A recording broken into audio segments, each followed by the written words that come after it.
Ok, alors bienvenue si vous m'entendez maintenant pour la première fois, donc, après quelques couacs techniques que je comprends bien, peut tout à fait arriver dans ce genre de manifestation qui se passe en hybride. Donc, voilà. Ce que j'étais juste en train d'élaborer brièvement, c'est de quelle perspective je parle quand je dis la psychothérapie des troubles de la personnalité, quelques questions pressantes et perspectives actuelles.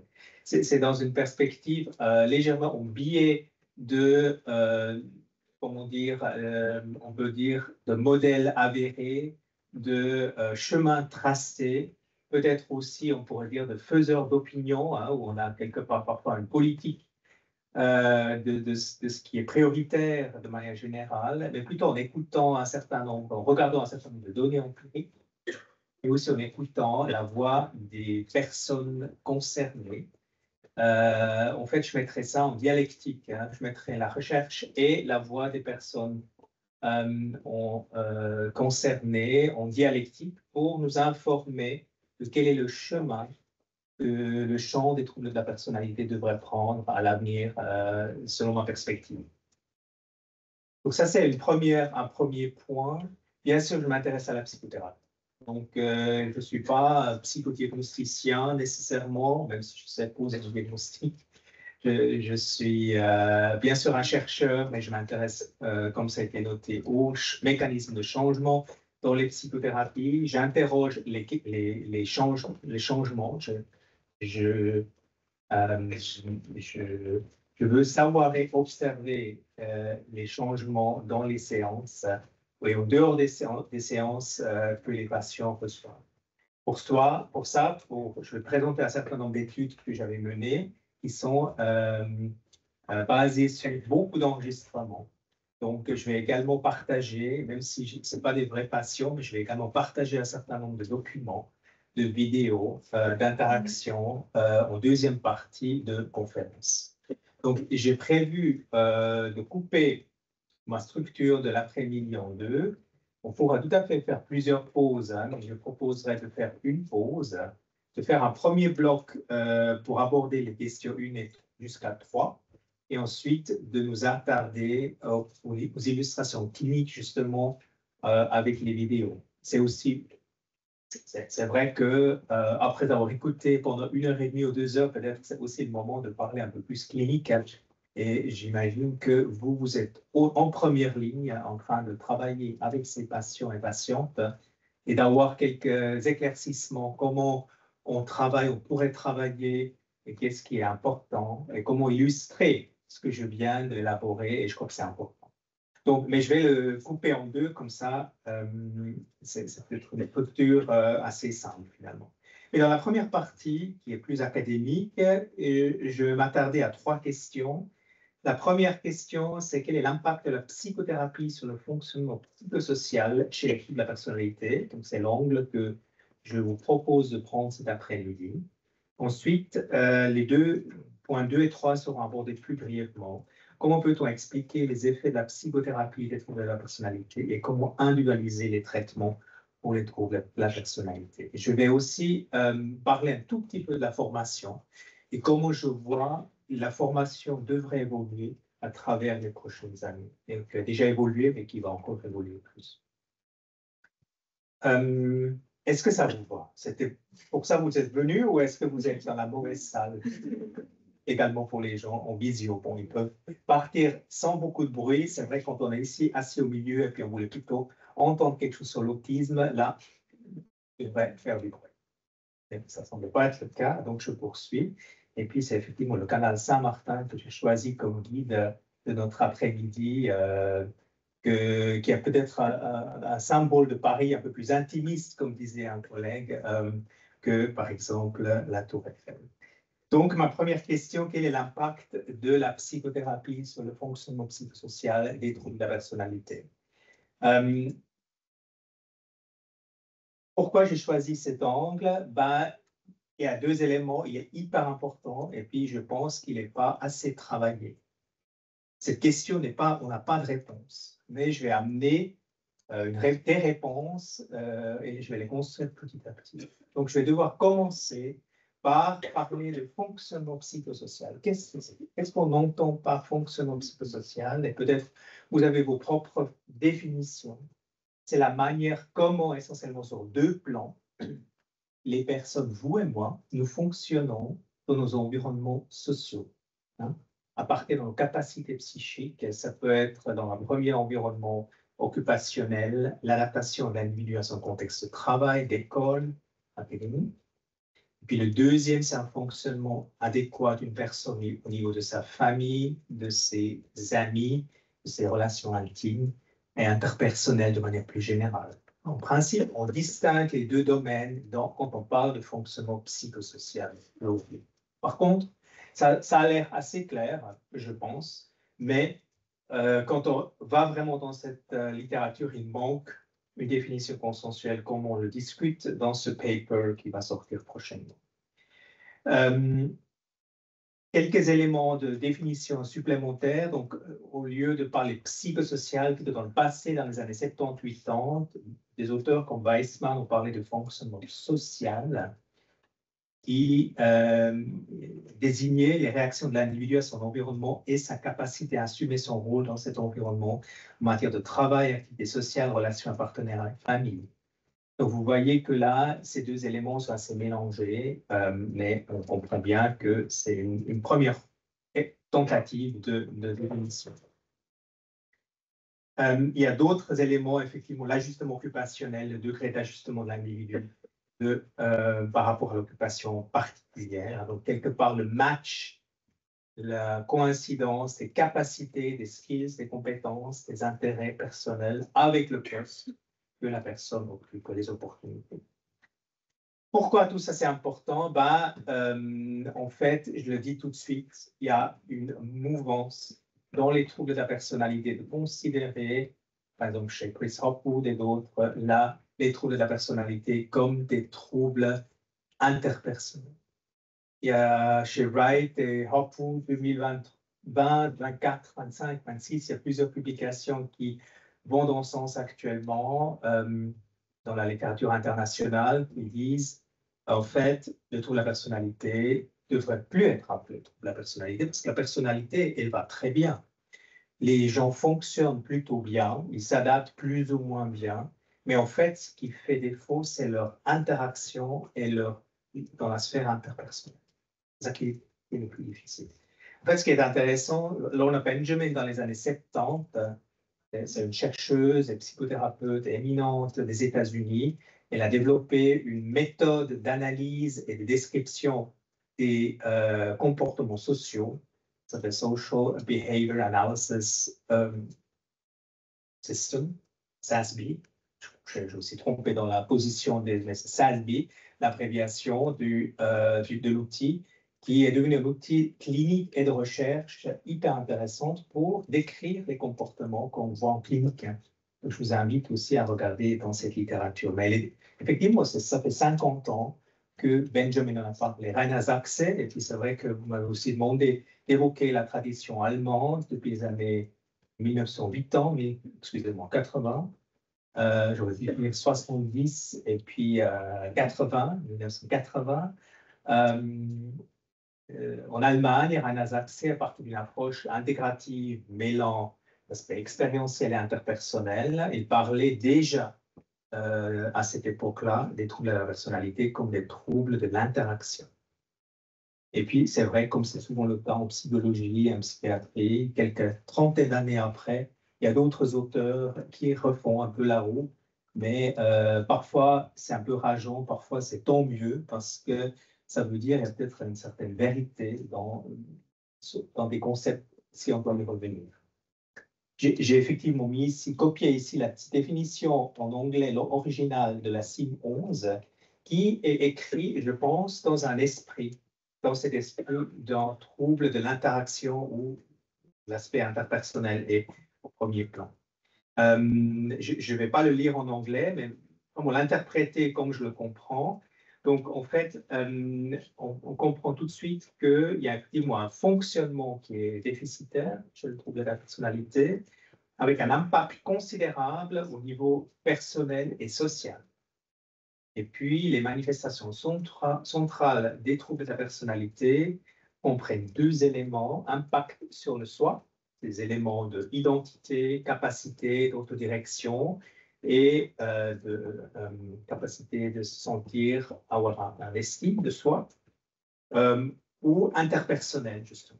Donc, c'est les deux aspects de fonctionnement qui sont opérationnalisés dans la CIM 11, soi-même et interpersonnel. Et puis, ces aspects-là, des aspects de dysfonctionnement, on peut dire, au niveau soi-même interpersonnel, ont un impact notable dans la clinique. Vous êtes face à un patient au niveau des relations interpersonnelles. Et pour les patterns de cognition, expérience émotionnelle, expression et des comportements observables. Donc, on a effectivement un focus pas totalement exclusif, mais quand même important sur les aspects interpersonnels dans cette définition. Je reviens sur le diagnostic et je sais que vous avez discuté des différentes catégories dans votre cycle et puis vous avez également abordé les diagnostics, les modèles, les différents modèles dimensionnels qui sont apparus non seulement il y a 10 ans, mais en fait dans les années 1930 avec Alport. Vous le savez, c'est la psychologie de la personnalité. Et en fait, on arrive ici un peu similairement à d'autres choses que j'ai dit avant, un peu dans un renouveau de ces travaux et de l'importance de pouvoir estimer, décrire le trouble de la personnalité sous forme de dimensions, notamment avec les 3 éléments que j'ai mis ici. Et je vais peut-être un peu vite, mais le premier élément pour diagnostiquer un trouble de la personnalité, a fortiori borderline, mais tous les troubles de la personnalité, et c'est aussi le seul, je ne sais pas si c'est clair pour tout le monde, si maintenant, vous prenez la CIM 11 de l'OMS en 2022, cette nouvelle édition, et vous voulez diagnostiquer, vous ouvrez le livre, vous voulez diagnostiquer un trouble de la personnalité, vous avez uniquement à coder l'intensité ou la sévérité de ce trouble. Et puis, cette sévérité représente la perspective fonctionnelle de la personnalité. Quel est l'impact des difficultés de soi et interpersonnelles sur le monde interpersonnel, le monde du comportement, sur les émotions. C'est l'impact fonctionnel. Donc, en fait, c'est ça. Puis, je vais encore aller un peu en détail comment on peut le regrouper. Seulement, une fois que vous avez évalué cette intensité-là, vous allez avancer et décrire les 5 domaines de trouble. Je vais aussi détailler. C'est une description, en fait. C'est un peu les couleurs dans un tableau de troubles de la personnalité. Et puis, si vous le souhaitez, mais ce n'est pas du tout obligatoire, vous avez la possibilité de quand même diagnostiquer encore le trouble de la personnalité borderline avec le borderline specifier. Prenons chaque étape à la fois. La première étape, c'est les aspects de fonctionnement, les aspects de fonctionnalité, l'impact fonctionnel de la personnalité. Et quand je dis impact fonctionnel de la personnalité, je pense tout de suite, effectivement, c'est un trouble de l'interaction. On parle des 3 domaines qui marquent la sévérité du trouble, des dysfonctionnements liés avec le soi. Il s'agit ici des difficultés à se décrire de manière constante et stable, une difficulté à avoir une estime de soi stable, une difficulté à nommer les ressources et les limites, et percevoir et une difficulté à une autodirectivité dans la vie, savoir ce qu'on veut, où on va, etc. Deuxième point, c'est le dysfonctionnement lié avec les relations interpersonnelles. Donc ça, c'est toujours le binôme soi et relations interpersonnelles. Une absence d'intérêt, d'engager dans les relations, difficulté à comprendre la perspective de l'autre, peut-être soit hyper ou pas assez de mentalisation, difficulté à maintenir la relation interpersonnelle, difficulté à résoudre les conflits interpersonnels. Et dernière capacité, on peut dire, qu'on peut observer chez ces patients avec une grande sévérité en matière de troubles de la personnalité, c'est ce qui est mastery, les difficultés à gérer beaucoup d'éléments, notamment émotionnels, cognitifs, comportementales, difficulté à réguler les émotions, difficulté à utiliser les émotions pour informer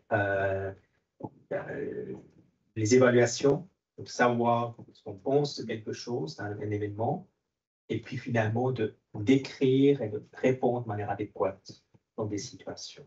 Voilà, ça c'est la sévérité. Peut-être c'est un peu abstrait où on en est maintenant, mais j'ai quand même besoin de vous dire ces choses-là de manière générale.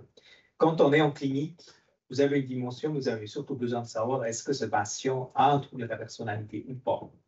Et puis vous avez ici l'échelle, si vous voulez, hyper simple. Elle est désignée par l'OMS pour un psychologue étudiant ou médecin étudiant de 3e année. Je ne sais pas à quoi ça correspond exactement, mais en quelque part au milieu du parcours, à pouvoir utiliser cette échelle. Donc, on n'a pas besoin de 3 heures de conférence ou de formation pour pouvoir le faire, mais c'est vraiment avec ces descriptions que je viens de vous donner que vous devriez pouvoir apprécier ce qu'on est face à un trouble de la personnalité sévère, généralement marqué par une grande impulsivité, des mises en danger de la personne par des pensées d'action suicidaire et l'impulsivité.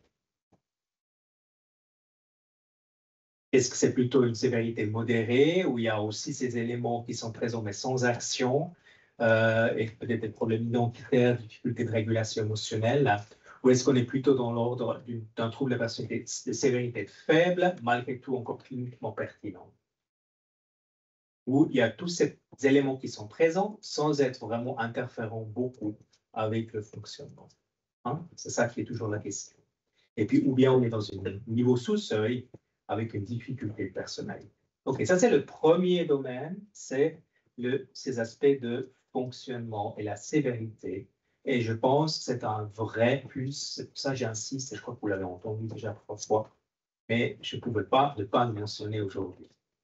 Ensuite, en mineur, je mentionnerai effectivement les 5 traits. Domaine de traits selon la signe 11, l'affectivité négative, c'est quelqu'un qui râle tout le temps, qui n'est pas content, même s'il fait beau, tout est plutôt bien.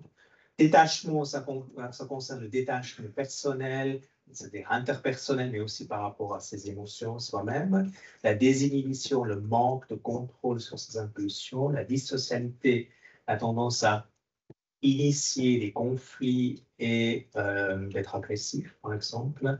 Et la mancasia, qui est la tendance à rechercher de l'ordre de manière peut-être un peu rigide. Et puis effectivement, la 3e étape, parce que peut-être certaines personnes d'entre vous se posent la question, mais est-ce qu'on a toutes ces catégories dont on a parlé il y a 3 mois ou 6 mois en arrière, est-ce qu'ils ont une validité? Ben, la Simons, elle a vraiment fait un tabula rasa, et puis elle a réintroduit par la petite porte une dernière catégorie qui est le trouble de la personnalité borderline. Sur pression des sociétés, qui sont les ISSPD et l'ISSP notamment, pour permettre une continuité de ces patients. Imaginez, vous êtes un patient qui a ce diagnostic, qui est traité pour ce diagnostic, et d'un jour à l'autre, quand on change de nomenclature diagnostique, il n'a plus de diagnostic. Son traitement n'est plus remboursé. On ne sait plus si son traitement marche alors qu'on le savait la veille. Donc, on veut éviter ce genre de situation totalement absurde. Donc, pour permettre une continuité dans les soins de ces patients avec un trouble de la personnalité borderline, ce diagnostic a été introduit. Ça permet aussi la poursuite de ce trouble, de cette catégorie au niveau de la recherche. Par contre, même s'il y a un certain consensus parmi les experts que c'est un trouble de la personnalité borderline, au niveau, et surtout dans le domaine sévère. Donc, si vous avez regardé les travaux de Carla Sharp par rapport à l'explication de la sévérité par les dimensions, les aspects de personnalité borderline, vous avez un match ou un chevauchement élevé. Donc, en fait, ce n'est pas étonnant. Les patients avec un trouble de personnalité borderline se retrouvent très souvent dans la sévérité maximale de notre nouvelle échelle, d'accord, et les autres troubles de la personnalité ailleurs, hein, ils sont plus distribués. Par contre, si vous demandez, si je faisais maintenant un sondage ici dans cette salle, en assumant que vous connaissez certains d'entre vous, imaginons, on se connaît déjà depuis une semaine, on dormirait dans un dortoir ensemble, comme c'est le cas de ces deux études de Thomas. En 2003, ils ont fait cette étude sur les soldats, les étudiants vivant ensemble dans la même pièce depuis plusieurs mois. Puis ils ont laissé coder les traits de personnalité des 10 troubles de personnalité par autrui. Moi, je suis codé par vous, madame, par vous, et moi, je code tous les autres. D'accord? Etc. On a comme ça un hétéro-assessment. Et puis, je n'ai pas mis en couleur les 10 troubles de la personnalité, sauf borderline. Et ce qui est intéressant, et puis il faut savoir que ce n'est pas des personnes qui ont beaucoup de symptômes, hein. C'est des personnes qui se présentent d'une certaine façon, qui ont une coloration sans qu'elle ait un impact fonctionnel. D'accord? J'espère que c'est aussi votre cas dans la réalité. Donc, en fait, on voit que les 10 troubles de la personnalité, ils se regroupent dans cet espace à 2 dimensions de façon parfaite. Donc, je ne voulais pas vous montrer ça parce que c'est un peu ennuyeux. Parce qu'on peut dire, OK, les paranoïaques, ça c'est un peu le profil. Les narcissiques, ça c'est le profil. Les dépendants, c'est le profil. Ça, on connaît. Par contre, en orange, je vous ai dessiné, coloré, les 9 critères du trouble de la personnalité borderline sur l'espace bidimensionnel. Ils sont distribués partout. Ça veut dire qu'ils ne corrèlent pas du tout dans la population générale. Donc, en fait, vous pouvez avoir une personne qui a un ou deux dans la population générale, pas clinique, ou des étudiants justement non cliniques, un ou deux critères qui est présent chez une personne, clairement perçu par autrui, mais rien d'autre au niveau du trouble de la personnalité. Ce qui n'est pas le cas chez les autres 10 ou 9 de la personne. Je trouve que c'est une distinction intéressante à faire que souvent on dit, oui, la personne des borderline, c'est la même chose que la sévérité. C'est vrai uniquement pour le côté sévère de l'échelle. Pour le côté non sévère de l'échelle, c'est pas vrai. Là, effectivement, il n'y a pas une... Enfin, ça ne corrèle pas du tout, en fait. Donc, ça pose la question de la validité de ce construit. Ça, c'est l'argument des personnes, des collègues qui défendent la dimensionnalité de la personnalité. Je vais intégrer cette question des troubles de la personnalité avec le fonctionnement psychosocial. Vous allez comprendre pourquoi j'ai choisi aussi ce thème pour ouvrir ma conférence cet après-midi. Déjà, il faut constater qu'il y a quelques études comparatives, uniquement 2 grandes études longitudinales pour regarder vraiment à travers le temps. Parce que moi qui ai travaillé pendant des années avec Mary Tanarini à Harvard, elle dit, c'est seulement la personne qui peut observer comment va une patiente plus tard qui a raison. Et je pense que c'est peut-être une formulation un peu prétentieuse, mais malgré tout assez vraie. Si vous avez une catamnèse de vos patients, si vous savez comment vont les patients à travers le temps, vous savez plus, vous avez vraiment une certaine sagesse par rapport à ces personnes-là. Parce qu'on sait chez les patients avec un trouble de la personnalité borderline, il y a beaucoup de fluctuations. Et ce qu'il faut comprendre, c'est que vraiment l'image longitudinale est importante. Par contre, il n'y a que 2 études, justement, les 2 menées en collaboration avec McLean, Harvard, depuis les années 1990.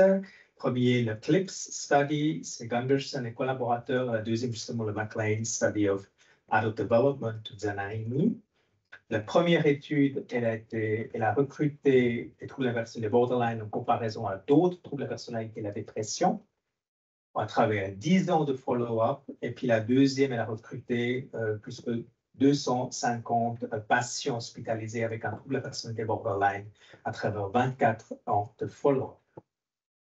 En fait, les résultats en matière de fonctionnement sont similaires, même si on voit qu'à travers toutes ces années de follow-up, 10 ou 24, les patients ont une rémission de symptômes quasi maximale. Les symptômes s'améliorent beaucoup, proche de 100%, mais longtemps. Donc, c'est des personnes qui ont plus ces symptômes aigus, qui font souvent peur aux cliniciens, même après 2 ou 4 ans d'observation. Par contre, Si on regarde le fonctionnement psychosocial et certains aspects tempérament de ces personnes, ils sont seulement en rémission, on appelle ça recovery, réhabilitation, à 60-65%. Donc, vous avez une population, et ça c'est un peu la mauvaise nouvelle à long terme, même à 24 ans, qui continue à avoir un impact majeur au niveau de limitation fonctionnelle, de façon à ce qu'ils ne peuvent pas travailler. Et ça, c'est à peu près pour 40% des participants. C'est quand même important.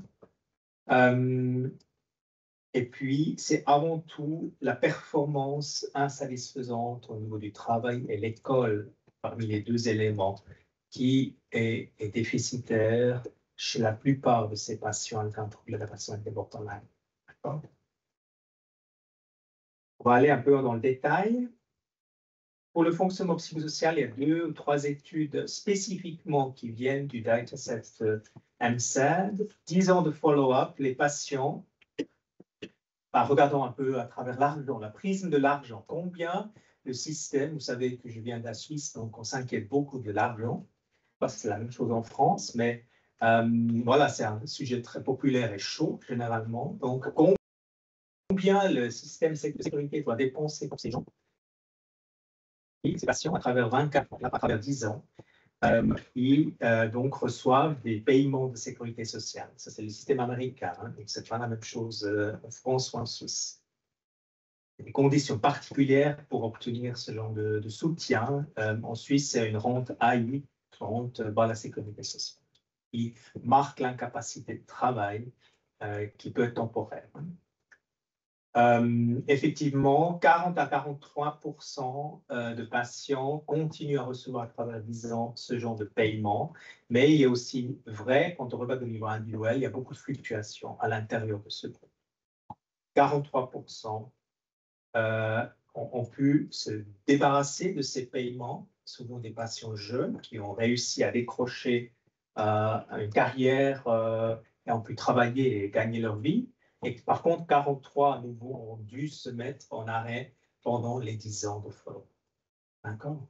Donc, je pense que c'est quand même important à regarder. Moi, avec Mary Zanarini, effectivement, nous avons analysé cette même question à travers 24 ans. Et puis, malheureusement, pas beaucoup de nouvelles. En fait, on a une stabilité avec le bleu, hein, c'est les patients borderline. On est autour de 47 à 50% de bénéficiaires de l'échantillon, c'est 300 personnes, des troubles de la personnalité borderline qui continuent à recevoir une rente, même après 24 ans. Même si ça continue à changer beaucoup au niveau individuel, la proportion reste plus ou moins stable. Regardez au niveau orange, la couleur orange représente une autre trouble de la personnalité narcissique, borderline, dépendant ou dépendant. Et maintenant, je pense qu'il est vraiment intéressant, c'est de poser la question, quels sont les prédicteurs du fait d'être longtemps, de recevoir longtemps, d'avoir besoin longtemps de paiement de la sécurité sociale. Donc, nous avons analysé cette question avec cette analyse multivariée et les résultats sont les suivants. Les patients qui sont plus âgés au moment de leur première hospitalisation, une sévérité, le nombre d'hospitalisations, excusez-moi, ce n'est pas la première hospitalisation, c'est l'hospitalisation lorsqu'il était inclus dans l'étude. Le nombre d'hospitalisations avant cette hospitalisation index d'inclusion, la sévérité de l'abus non sexuel, un QI bas ou une présence, un stress post-traumatique pour l'anamnèse de la personne. Ces 5 facteurs étaient les prédicteurs multivariés pour rester longtemps en sécurité sociale. Donc, en fait, on voit ici un profil d'un patient vulnérable qui a été malmené par la vie, mais pas au niveau des abus sexuels, plutôt au niveau de la négligence émotionnelle, des abus, puis peu de ressources cognitives, avec besoin de beaucoup d'hospitalisation tôt dans leur vie, les jeunes, avant 25 ans. Et puis après, quand même, un certain nombre d'âges, ça veut dire qu'ils avaient déjà un parcours de soins avant. Un âge plus jeune était plutôt en lien avec en fait, une plus rapide amélioration. Si on regarde, je ne sais pas si ça vous intéresse, ça c'est un peu plus la cuisine de chercheurs, parce qu'on a aussi exploré au niveau unilatéral les prédicteurs, et puis vous avez aussi les prédicteurs non significatifs. Par exemple, tout ce qui est personnalité n'est pas du tout en lien. Donc souvent, on lit dans la littérature, malheureusement, des conclusions comme le tempérament, l'extraversion est en lien avec le fait de pouvoir décrocher un job. Ce n'est pas vrai pour le trouble d'attachment de borderline. Par contre, effectivement, tout ce qui est conditions en lien avec le stress post-traumatique, le trauma complexe, c'est plutôt ces domaines-là qui est important. Changeons de perspective. À partir de cette perspective, en dialectique de cette perspective académique que je viens de décrire, nous avons un nombre émergent d'études assez récentes, comme vous voyez, où des chercheurs ont demandé aux personnes eux-mêmes de savoir qu'est-ce que c'est la réhabilitation selon vous. Quand est-ce que vous savez que vous n'avez plus un problème au niveau psychosocial? Quand est-ce que ça va mieux selon vous? Je voudrais juste rappeler, effectivement, il y a aussi au niveau politique, le G20 a reconnu la nécessité d'une approche centrée sur les besoins du patient, avec 6 principes: éducation, implication, accès, effectivité, sécurité, santé et aspect éthique qui sont énumérés dans un guide que vous pouvez consulter. Ce qu'ils disent, les personnes, en fait, c'est que, déjà, mettons le terme créativité au centre. Souvent, le fonctionnement psychosocial est défini dans les études que j'ai mentionnées comme avoir accès à un travail, hein, et avoir au moins une relation satisfaisante qui n'est pas abusive. Et avoir un GAF, Global Assessment of Functioning, de plus que 61. C'est l'opérationnalisation de Zannarini et Gunderson. Mais en fait, c'est une réduction, je pense qu'on peut le critiquer, de façon de dire, ça n'inclut pas une créativité, des nouveaux chemins parcourus par les personnes, en fait. Qu'en est-il des personnes qui sont peut-être des artistes, qui se sont trouvés un chemin dans cette société qui est différent, qui n'est pas linéaire, et ils arrivent à s'exprimer de cette façon. En fait, j'ai envie de vous mettre au cœur de cette slide la notion de créativité, c'est-à-dire la manière de s'exprimer pour rester soi-même et pour avoir un impact positif sur les autres. Peut-être à travers l'art, à travers tout un tas d'activités de soins auprès des enfants, de soins auprès des animaux. C'est souvent des domaines investis par ces patients quand ils sont en réhabilitation. D'accord? Donc, en fait, ces patients disent c'est un voyage, c'est un processus. Ce n'est pas un résultat, c'est quelque chose qui a plusieurs buts et qui a multiples, en fait, et les trajectoires ne sont pas uniques. Ce n'est pas un chiffre de 61 sur 100, comme noté par Zannarini.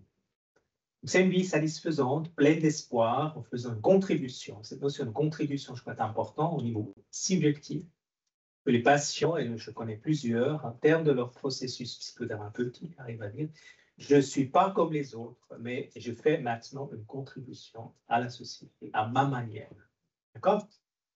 Et peut-être ça sonne aussi juste quand vous pensez à vos patients qui ne devraient pas répondre à tous les critères de réhabilitation, mais peut-être ont trouvé leur chemin différent.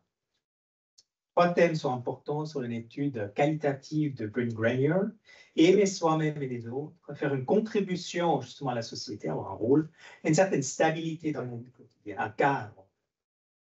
La Société européenne d'études des troubles de la personnalité, en 2022, avec la présidente de l'époque, Babette Renneberg, a conduit un sondage auprès des personnes qui ont terminé leur trajectoire de réhabilitation et qui étaient diagnostiquées avec un trouble de personnalité avant. Les 4 thèmes ont émergé, c'est les synergies entre la sagesse expérientielle et puis la connaissance scientifique. On ne devrait pas les mettre en opposition, mais c'est une intégration qui est due. Proposer l'évaluation de la réhabilitation à tout moment, ce n'est pas juste la fin, mais vraiment à travers les étapes. Implication des proches dans ce processus. Ce n'est pas une personne, mais c'est vraiment une famille qui va être accompagnée. Et puis, pas seulement les troubles de la personnalité borderline, mais tout le spectre va être pris en compte. Bien sûr, maintenant, je prends une perspective, et vous voyez, je voyage moi-même un petit peu à travers ce thème, d'adulte. Je suis, je pense, psychothérapeute d'adulte et j'ai assez peu d'expérience avec les enfants et adolescents dans ma clinique. Par contre, j'aimerais quand même vous rappeler qu'il y a des travaux qui, depuis une bonne dizaine d'années, vraiment bien appuyés par des sociétés savantes également, notamment avec Andrew Channen en Australie, donc il y a bientôt 20 ans qu'il a écrit ce premier paper, que ces dysfonctions psychosociaux ont été rapportées chez les adolescents. Et il y a des données qui ont été, des prédictions, modèles de prédictions qui ont été calculés pour les patients adolescentes qui, à 14 ans, ont eu le diagnostic de troubles de la personnalité borderline. Ces personnes qui ont été suivies à travers les années, c'est ces personnes-là qui avaient le plus de difficultés d'insertion psychosociale à l'âge de 20 ou 25 ans. C'est deux études qui sont citées ici sur la slide deux slides suivantes.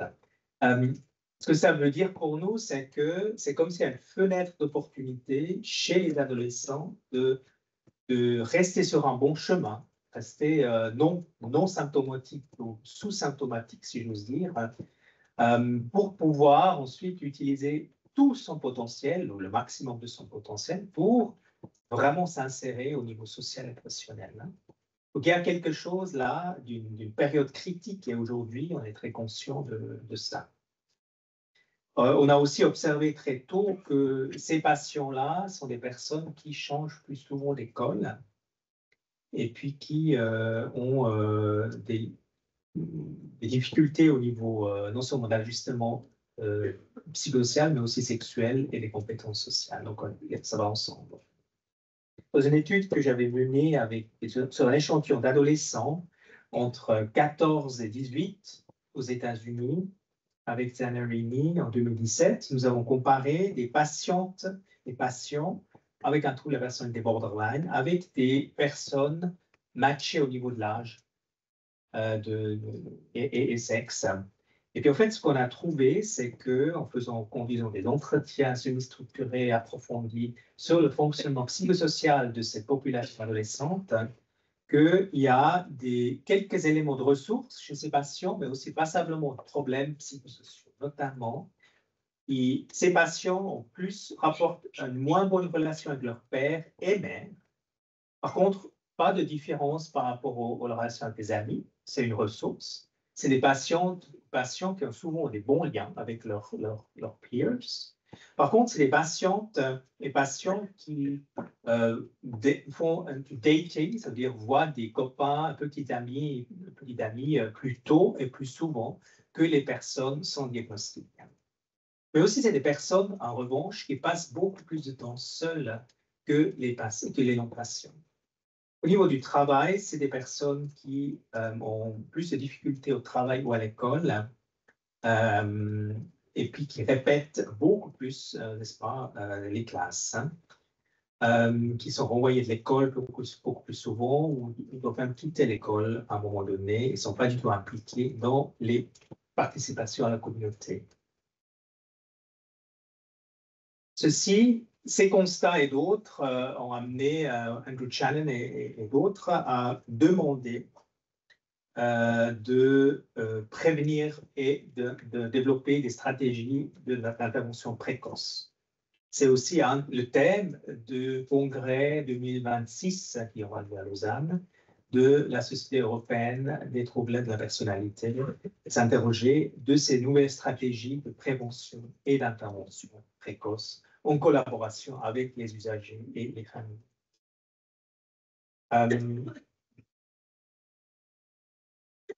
Il y a bien sûr une autre, revenons maintenant sur la population adulte. un autre chemin, et c'est mon thème de ma première question, revenons après tous ces méandres à ma question, c'est l'impact de la psychothérapie sur le fonctionnement psychosocial chez les adultes.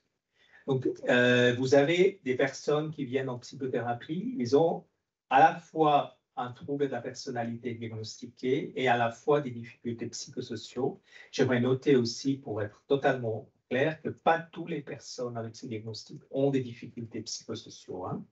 Donc, ça, c'est quelque chose qui est important. Par contre, dans le domaine des patients sévères, la probabilité d'avoir un dysfonctionnement psychosocial est élevée. Les psychothérapies basées sur l'épreuve ont des bons résultats. On vous a présenté cela à travers le cycle.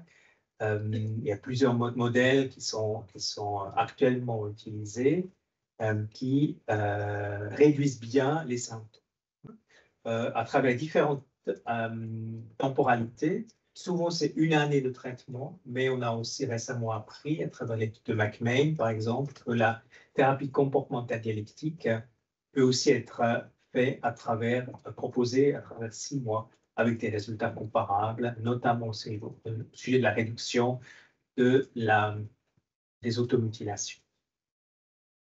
Par contre, si vous regardez, et puis il y a peu d'études à ce sujet, à cette méta-analyse de 2020, si vous regardez l'impact des psychothérapies sur le fonctionnement psychosocial, l'impact est petit à moyen, avec un effect size de 0,41. C'est assez petit.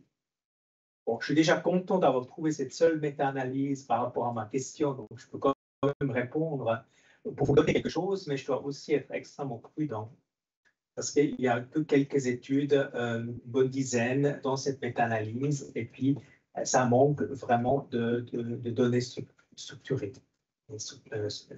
et bien structurées. On peut identifier 3 stratégies pour améliorer l'impact des psychothérapies sur le fonctionnement psychosocial, et je vais approfondir le 2 et le 3 dans mes questions subséquentes. Le premier, c'est, vous avez votre psychothérapie que vous offrez, vous ajoutez un module spécifique, et je crois que vous avez eu une conférence là-dessus, au sujet des compétences spécifiques qui est nécessaire dans le placement, le développement des compétences de réhabilitation chez les personnes adultes qui nécessitent des compétences, par exemple, développer des compétences sociales quand on se présente à un nouveau travail, des compétences de rédaction, compétences de négociation.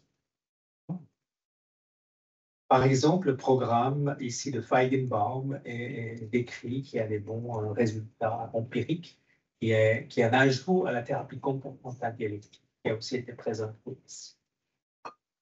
Deuxièmement, c'est, et je vais l'approfondir un tout petit peu, c'est identifier et se focaliser dans le traitement même, en fait, de manière intégrée, sur des domaines fonctionnels et vraiment donner, de manière individualisée, le traitement dont le patient a réellement besoin.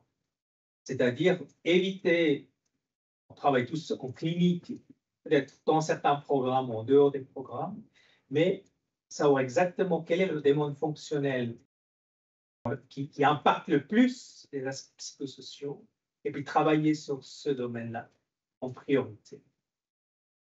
C'est Sabine Herpert, ses collaborateurs, et puis aussi nos travaux, je vais les présenter. Et puis une troisième stratégie, c'est l'individualisation du traitement qui permet d'augmenter ses effets au niveau de l'individu. C'est aussi des travaux que j'ai compris. Je vais présenter maintenant 2 de nos études qui sont du point 2, hein, où on a identifié et on s'est identifié pour la recherche. On essaye de répondre à la question, quels sont les éléments du processus thérapeutique qui prédisent les changements interpersonnels à l'extérieur de la scène. Changements de rôle social, rôle familial et changements global dans le fonctionnement psychosocial.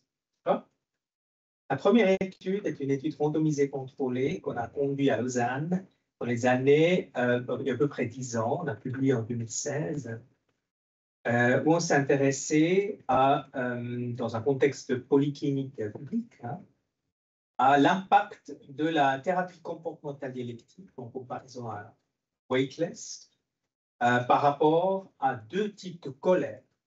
Ça a été mentionné, je m'intéresse beaucoup à comment les patients, dans leur thérapie, utilisent les émotions pour construire leur identité, pour avancer dans leur vie, savoir ce qu'ils veulent, et comment on peut les étudier. Nous avons évalué, nous avons conduit des entretiens pour tous les patients au début et à la fin du programme. C'était un programme de 6 mois.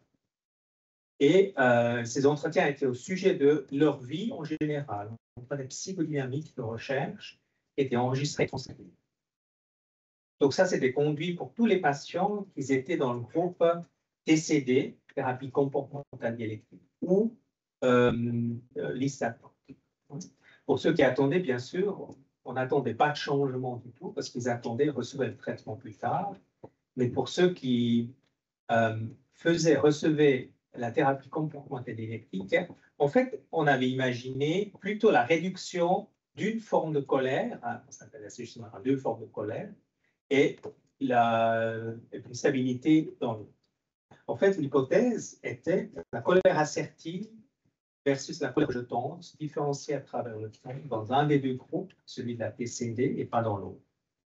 On pensait que la colère rejetante, qui est donc la colère, et je vois ici, reconnaissez un peu le style de colère, et peut-être vous reconnaissez certains types de colère dans votre propre environnement, peut-être chez des patients ou chez vous-même. J'espère que vous avez beaucoup de colère assertive pour vraiment défendre vos intérêts dans vos structures de psychiatrie, et peu de colère rejetante parce qu'elle peut être destructive ou marquée par l'hostilité, hein, le rejet de l'autre, le rejet de sa propre responsabilité. Enfin, je n'assume pas du tout ma responsabilité, mais je mets tout sur l'autre. Je dis que tu es à la cause des problèmes que je passe. C'est une colère rejetante. Versus une colère assertive, c'est quand une personne est en colère, mais de façon à savoir où elle va. D'accord? Parce qu'en colère, mais est très conscient d'être en colère. C'est comme les exemples donnés ici. Hein? Donc, on a identifié ces colères à travers les vidéos. Hein, une méthode qui est la classification affective meaning states qu'on a appliquée à toutes les minutes de l'entretien, uniquement chez le patient, bien sûr. Et puis, on a trouvé la chose suivante. En fait, pour la colère assertive, on a pour les skills, donc les patients TCD, une augmentation de la colère assertive, mais pas de changement pour la colère rejetante. Ça, c'était assez surprenant. Quand j'ai présenté ça en première fois en congrès, c'était ça a suscité beaucoup de questions, parce qu'en fait, je crois que c'est la première étude qui a montré une augmentation, que les patients étaient plus en colère à la fin de la thérapie. Ce qui était ici noté comme une bonne chose, parce que c'est une colère assertive. Donc, en fait, ça parle peut-être aussi en faveur de cette créativité que j'ai parlé avant. Et en effet, pas de changement dans la colère rejetante. Peut-être que le temps de travail à travers Simon n'était pas assez long pour diminuer cette colère. Elle paraît diminuer dans le traitement en bleu, là, mais ce n'est pas significatif. Ensuite, on a effectivement pu montrer un effet de médiation entre donc, la médiation, c'est la médiation entre deux liens, entre un lien entre deux variables. Hein, c'est les variables prédicteurs étaient la TCD ou non, hein, inclusion dans le groupe expérimental ou pas, et puis l'insertion dans le rôle social positif, et puis en fait l'augmentation de la colère assertive, médiatisée, l'insertion psychosociale. Ce qui, en y réfléchissant pour ces patients hautement traumatisés et symptomatiques, hein, des explorations des borderline, fait beaucoup de sens, parce que là on a un outil thérapeutique qui leur permet à travers la colère assertive de se fermer peut-être, savoir ce qu'elles veulent, et puis de pouvoir retrouver une stabilité au niveau psychosocial. Ça, c'est une première étude, je pense, qui est assez intéressante. Et puis récemment, je peux aussi dire Des conclusions similaires ont été menées, publiées récemment dans une autre étude à laquelle j'ai participé en 2024, Nardone, qui est aussi cité sur mes slides. Donc, ce n'est pas juste une étude, mais je préfère rapporter l'étude qu'on a menée nous. Mais au Canada, il y a une étude similaire, avec des conclusions similaires, qui est publiée, ils ont 8 ans après. L'impact fonctionnel de la psychothérapie 2, donc en fait, quel est l'impact du Good Psychiatric Management cette fois-ci? Donc je pense que ça a été présenté ici aussi brièvement. C'est une forme de traitement développé par John Gunderson à McLean pour un traitement psychiatrique de troubles de la personnalité borderline spécifiquement. Nous, on s'est intéressé, quand on s'intéresse aux émotions, ben, la question de savoir quelle émotion à quel moment. Hein. Pensez à votre vie quotidienne, on a tout un tas de choses, des émotions, ici, là, ça va un peu dans tous les sens. Donc, si on s'intéresse à l'impact en dehors des séances au niveau émotionnel, ça devient très compliqué à mesurer. Hein. Je ne veux pas aller avec la caméra, suivre les gens, etc. Donc, en fait, on a fait revenir les gens, les patients dans notre étude, qui ont fait les traitements. Ici, c'est la comparaison entre le GPM bref, sur 4 mois, avec un traitement habituel. Ils sont venus à plusieurs reprises, minimum 2 reprises, pour faire une tâche qui les stressait un peu. En fait, on les a mis dans une tâche d'activation des émotions qui peut paraître un peu dure à certains yeux peut-être, mais qui en fait consistait à faire un dialogue, qu'on connaît de la psychothérapie centrée sur les émotions, qui consistait à les critiquer eux-mêmes. En fait, ils devenaient leur propre ennemi, en quelque sorte, dans ce dialogue qui était enregistré en vidéo. Le but de cela, c'est de déceler à la fois la manière comment ils se critiquent. Est-ce que c'est une critique assez dévastatrice, très dure, marquée par le mépris notamment, c'est une première chose, ou pas. Et comment est-ce que, quand ils réagissent, essaient de répondre à cette critique, est-ce qu'ils arrivent à mobiliser un certain type d'émotions, par exemple, aussi la colère, l'autocompassion. Est-ce qu'ils arrivent à se mobiliser à l'encontre ou est-ce qu'ils sont en train de, comme on le voit dans d'autres études avec des patients avec des diagnostics psychiatriques, est-ce qu'ils savent faire s'ils sont totalement vulnérables face à cette critique? D'accord? Donc, ça, on a fait à répétition à travers l'étude. C'est une étude qu'on a publiée l'année dernière. On appelle ça le Event-Based Assessment, l'évaluation basée sur un événement qui est celui d'un événement interne hein, qu'on a rendu externe, qui est l'autocritique. En fait, ça se passe comme ça. On demandait aux patients, quand ils venaient dans cette tâche d'évaluation, d'imaginer une tâche où ils ont échoué pendant 5 minutes. On évalue aussi certaines vivacités, activation émotionnelle pendant 3 fois à travers la tâche qui dure à peu près 30 minutes. Hein. Ensuite, on les a mis dans ce dialogue en 2 chaises qui provient en effet de la psychothérapie centrée sur les émotions, avec toujours 2 passages sur chacune des chaises, des expressions de critique, mais aussi de réponse à cette critique. Alors déjà au niveau de l'étude globale, ça n'a pas fonctionné comme on a imaginé, mais c'est quand même intéressant.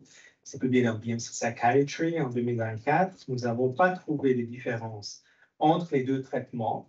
Par contre, quand on regarde, c'est les symptômes borderline, hein, quand on regarde les symptômes borderline interpersonnels, tu vas peut-être dans mon message de tout début de ma conférence, que c'est là où en fait le Good Psychiatric Management avait un avantage qui était juste modéré, hein, sur un traitement habituel qui n'était pas focalisé sur les aspects interpersonnels.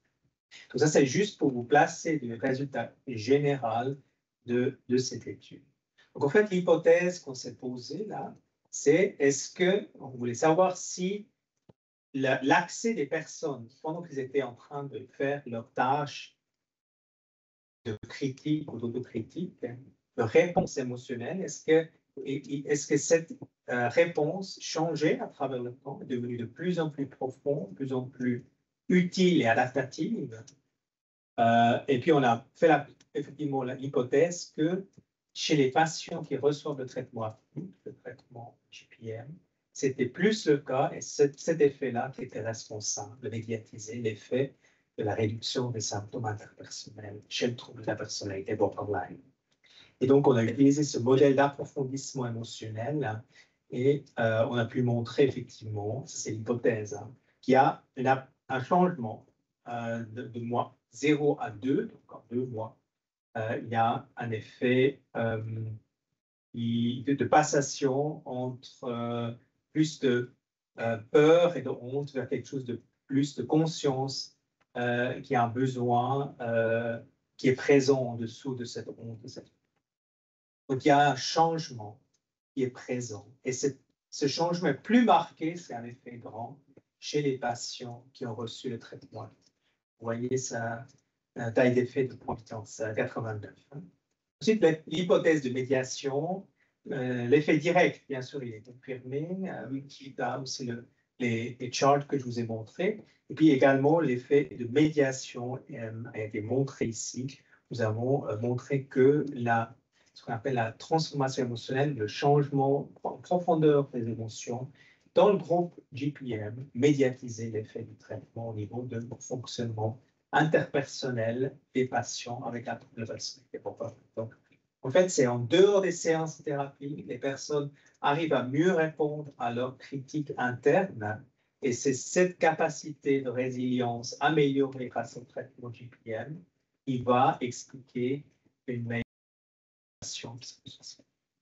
Tout ça, ça paraît être un peu abstrait parce qu'on se dit, mais c'est quoi ces émotions? Quelles sont les émotions qu'ils ont vraiment éprouvées? Donc, on a repris ces vidéos et puis on a conduit une analyse approfondie de 3 catégories des émotions. On voulait savoir l'automépris, on voulait étudier l'autocompassion et puis à nouveau la colère assertive. Avec l'hypothèse que l'automépris était quelque chose qui devrait diminuer dans la condition active quand ils expriment la critique. Et puis, en revanche, l'autocompassion et la colère assertive devraient augmenter à travers le traitement actif. Et puis, en fait, on a aussi inclus dans cette analyse-là, nous sommes en train de publier actuellement, un groupe contrôle. En fait. C'est là où les contrôles simples qui ont fait la même procédure pour contrôler pour l'effet du temps au niveau expérimental. En gros, ce qu'on peut conclure ici, c'est qu'il y a effectivement un effet. Les effets attendus ont été trouvés.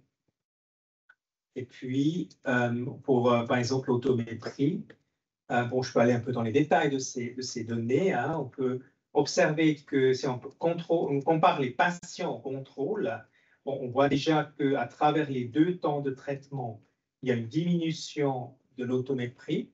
Je pense que c'est un effet d'apprentissage de cette tâche qui est quand même assez évocatrice. Donc, il y a une réduction de l'automépris. Au début, elle est assez forte. Les gens font vraiment fort et même les contrôles sont assez méprisants envers eux-mêmes. Mais toujours en dessous des patients qui sont vraiment les champions, si j'ose dire entre guillemets, de la manière comment ils se traitent eux-mêmes de manière négative, alors des souteneurs. Et donc, on a vu une différence qui n'est pas significative entre les patients et les contrôles, première chose, mais qui s'est remontrée à travers le temps. Quand on compare, c'est le deuxième tableau en dessous, les traitements actifs, qui est ce traitement psychiatrique versus un traitement habituel, qui est un traitement sans les composantes actives du modèle d'hypersensibilité interpersonnelle. Nous avons trouvé également un effet à la fin, au temps de différence entre le GPM qui est plus fort, enfin une diminution plus forte de l'automépris dans le GPM comparé au traitement habituel. Là, on voit 3,81, c'est plus bas, c'est moins problématique si vous voulez que le 4,22. Ça, c'est l'automépris, donc c'est finalement des résultats plutôt réconfortants. Et je pense qu'en fait, je suis en train de réfléchir à quelles sont les émotions phares des troubles de la personnalité. Et je pense que l'automépris fait vraiment partie de ces émotions. c'est difficile d'accès. C'est quelque chose, quand on éduque nos enfants, le mépris, c'est pas quelque chose qu'on exprime souvent et on doit un peu aller le chercher dans le processus. On a un système de codage qui permet aussi des codages non verbaux, paraverbaux, la manière comme on la voit est exprimée et aussi l'expression des gestes, hein, comment la personne, par exemple, lève le menton ou a une voix redescendante. Donc, on est assez attentif à ces détails-là. Voilà. On peut aussi imaginer que ce genre d'éléments, il y a des bons travaux aussi d'autres travaux qui ont permis de coder ce type de catégorie émotionnelle avec des large language models, des modèles basés sur l'intelligence artificielle. Et donc, peut-être à l'avenir, quelqu'un pourra nous aider à réanalyser ces données pour en faire quelque chose à un autre niveau. Et je dis ça simplement parce qu'on n'est pas non plus dans les années 1990, on est en 1925. Et tous les outils, je crois, doivent être utilisés pour pouvoir nous permettre, aux cliniciens aussi, d'avoir assez rapidement accès à certaines informations. Donc, il s'agit de signaux assez rapides qu'on n'a peut-être pas vus là. Il y a des travaux qui effectivement montrent que pour certaines situations émotionnelles, l'intelligence artificielle est plus précise et en fait, elle arrive à détecter des petits mouvements de muscles dans le visage que nous, en tant qu'être humain, on a tendance à corriger et donc ignorer en fait, et pas traiter. Donc le psychothérapeute, il normalise, quand il travaille avec son patient, le visage qu'il perçoit et qu'on reconstruit quelque part sur son œil interne en fonction aussi de ces hypothèses, mais il est tout à fait possible, si une fois il revoit la vidéo à travers le prisme de l'intelligence artificielle, qu'il va revoir et redécouvrir un certain nombre d'éléments émotionnels qu'il n'a pas vus. Donc là, je pense qu'il y a des avenues, je dis juste qui vont nous attendre à l'avenir. La deuxième étape de cette démonstration expérimentale au niveau des catégories d'émotions était l'autocompassion. Et l'hypothèse était que la fréquence de l'autocompassion augmentait en réponse à l'autocritique à travers le traitement, dans le traitement actif notamment. Donc, on a d'abord regardé cette comparaison chez les clients en comparaison au contrôle, hein, qui n'avaient pas de symptômes. Et puis, en fait, ils m'ont trouvé une différence entre le temps 1 et temps 2. Il y a vraiment une augmentation forte dans les deux groupes, mais pas une différence entre les deux. Même chez les contrôles, ça semblait être un processus assez générique. Par contre, on a quand même vu une différence assez importante dans le GPM qui a beaucoup augmenté l'autocompassion. Et puis une certaine diminution dans le treatment as usual, ce qui est significatif. Une image assez similaire en fait pour la colère assertive. La colère assertive, cette fois-ci, elle semble être assez peu présente chez les contrôles au début et à la fin. De temps en temps, elle est présente. Et puis, chez les patients, elle semble augmenter beaucoup. Ça, je pense, c'est un élément intéressant pour vraiment comprendre qu'est-ce qui est fondateur d'une meilleure identité chez les personnes. Et c'est justement la capacité d'éprouver une colère de manière adaptative.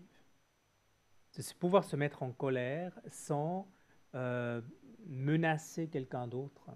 Ce n'est pas quelque chose dont les contrôles ont besoin. Ce n'est pas quelque chose parce que leur critique n'est pas aussi dévastateur, mais chez les patients, ça semble être important. Et puis, il y a une différence, comme vous voyez ici, entre l'augmentation de la colère assertive dans les traitements JPM comparé au traitement habituel. Je ne suis pas trop sûr si vous voulez déjà poser des questions maintenant que j'ai abordé cette première question qui était l'impact de la psychothérapie au sujet du fonctionnement psychosocial, ou est-ce qu'on avance? Je ne sais pas ce que vous en pensez. Est-ce que je laisse peut-être la place à une question jusqu'à là? Peut-être? Ou une petite pause peut-être? Peut-être 5 minutes de questions, Ah. s'il y a quelques questions. Sinon, on avance. Après,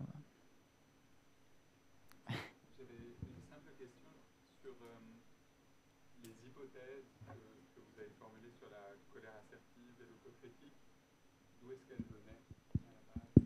Oui, j'ai pas explicité d'où elle venait. On a mené une série de travaux préliminaires hein, où on a aussi vu les travaux chez Welton et Greenberg qui ont aussi montré, je parle aussi de l'autocritique en termes d'automépris, hein, qui ont montré que les personnes qui sont plus dysthymiques avaient plus d'expression de mépris et avaient aussi moins de colère et moins de accès à des émotions primaires, mais rester dans quelque chose de plutôt plaintif, colère rejetante, si j'ose dire, et aussi de détresse globale. N'arrivait pas à accéder à ces émotions, colère assertive et compassion, hein, ces états émotionnels-là. Ça, c'est 2005, hein, Welton et Greenberg. En 2016, nous avons conduit avec le professeur Pasquale Leone à Windsor une étude qui était en fait une réplication de cette étude à une population avec des problèmes de colère. Ce n'étaient pas des patients, mais c'est des personnes qui ont été sélectionnées sur la base de deux questions. Est-ce que quelqu'un vous a déjà dit que vous êtes en colère trop souvent? Est-ce que vous pensez que vous avez un problème de colère? C'était tout venant, mais qui était probablement dans une marge grise entre la clinique et la pathologie, elle normale, si j'ose dire. Et puis, on a pu retrouver ces éléments-là également avec d'autres résultats. Donc, au fait, sur ces travaux-là, et puis quelques autres travaux aussi, c'est les deux, avec la même procédure expérimentale, hein, avec l'autocritique dans les chaises, deux chaises, hein, on a utilisé en fait cette procédure-là comme manière de mesurer les émotions accompagnant le changement thérapeutique. Voilà, ça vient de cette littérature-là. Ouais. Mm-hmm.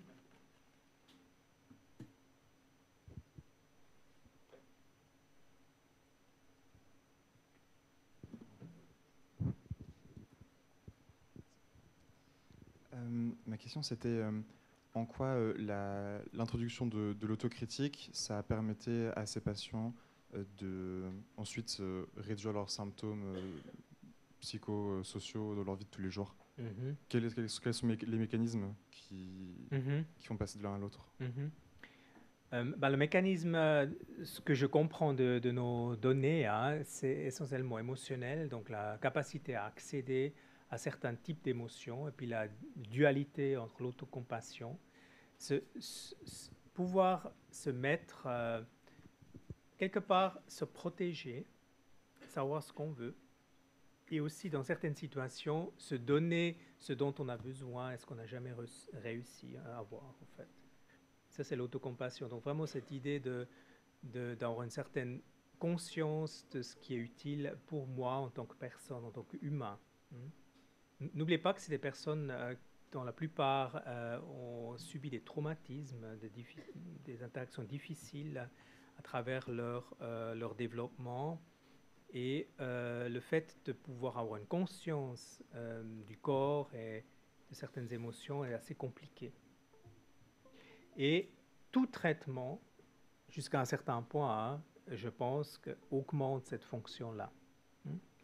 Et puis on a pu montrer effectivement qu'un traitement actif qui utilise le modèle d'hypersensibilité interpersonnelle, qui donne un cadre de compréhension à ces fluctuations interpersonnelles, émotionnelles, était quelque chose qui contribue à ce processus. Hein. Donc quand on pense à mécanisme, et je reviendrai dans ce deuxième point, il y a toujours deux éléments, bien sûr. Il y a une intervention du thérapeute, hein, parce que nous, on a tous une intervention qu'on mène, hein, qui a un impact excusez-moi, immédiat sur le patient. Il répond d'une certaine façon, il a une émotion en réponse tout de suite. Et puis après, on différait une généralisation d'une nouvelle compréhension, peut-être une nouvelle compétence.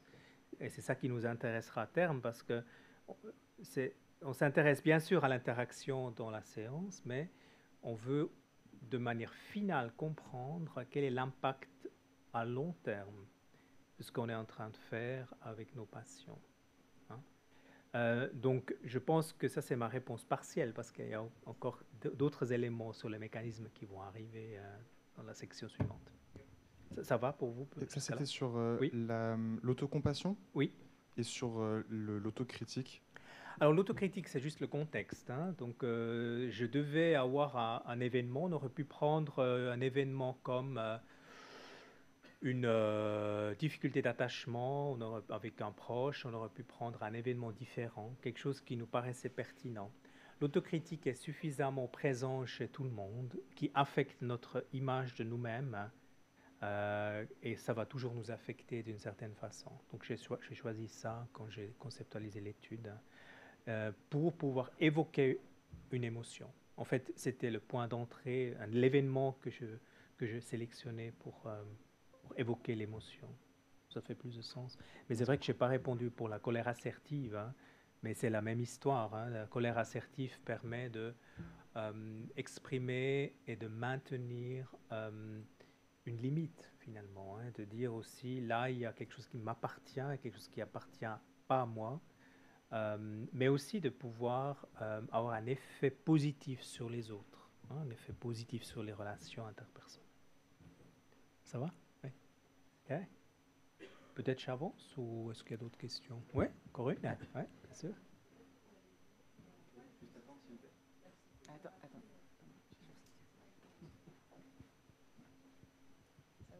Oui, en quoi consiste la psychothérapie, du coup, qui permet d'augmenter la colère assertive et l'autocompassion?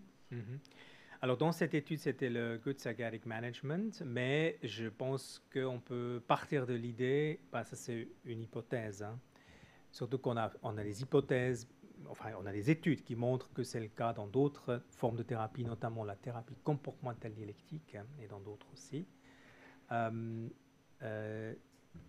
Que c'est probablement dans toute bonne thérapie, les patients suivent un chemin de changement qui va mener à un chemin plus ou moins similaire selon le patient, qui va mener à un changement symptomatique, par exemple, ou au niveau psychosocial. Maintenant, je n'ai pas prévu d'aller vraiment dans les techniques de chaque approche thérapeutique, et je pense que ça m'amènerait vraiment dans un chapitre assez grand. Mais en fait, ces conférences sont vraiment bien enregistrées. Et je vous invite aussi à regarder quelles sont les techniques que, par exemple, la thérapie comportementale dialectique, la psychothérapie focalisée sur le transfert, la thérapie centrée sur la mentalisation, la thérapie de schéma et le Good Psychiatric Management, comment ils interviennent. Et là, il y a beaucoup de très, très bons orateurs qui m'ont précédé, qui complètent votre question. Ouais. Je vais revenir un peu dans la section 2 aussi. Juste pour rappeler que effectivement, les conférences sont enregistrées et sont visibles sur la chaîne YouTube du GHU. Donc, elles sont en libre accès et celle-ci le sera également. Donc, on va reprendre un petit peu et avant la pause qui sera, si c'est possible de se débrouiller pour être vers 15h30, 15h. Oui. Ouais. Merci beaucoup aussi pour vos questions. Donc, ça montre que vous n'êtes pas en train de dormir, mais vous êtes prêts à encore les deux autres questions que je me pose ici. Et puis, c'est vrai que c'est la partie avant la pause, donc on va être très efficace. On nous concentre à nouveau sur notre canal Saint-Martin. Comment peut-on expliquer les effets de la psychothérapie des troubles de la personnalité? Donc, en fait, je réponds quand même indirectement à votre question. Donc, ça, c'est mon éléphant. Des traitements des troubles de la personnalité. Et puis, j'essaie d'amener un peu d'humour parce que j'utilise aussi le terme faiseur d'opinion ou vendeur de manuels. C'est quand même quelque chose qu'on a observé à travers les dernières 20-30 ans, qu'il y a un foisonnement de méthodes thérapeutiques où on doit constater qu'elles marchent toutes, plus ou moins bien.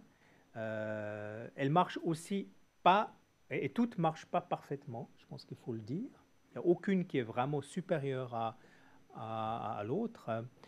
Et puis il y a toujours à peu près 30 à 40% des patients qui restent sur le carreau, hein, qui ne changent pas. Je pense qu'il faut le rappeler dans toutes les approches. Et puis, souvent, on se pose la question, quel est le meilleur traitement, hein? Et parfois même pour la patiente que j'ai en face de moi, hein. Et bien sûr, c'est une question hyper importante, mais ce n'est pas toujours facile à vraiment y répondre. En tout cas, moi, de plus en plus, j'ai de la peine à vraiment dire, pour cette patiente-là, il faudrait ce type de traitement, pour ce patient, plutôt ce traitement-là. D'accord ? Je reviendrai à la fin de mon exposé, en fin d'après-midi.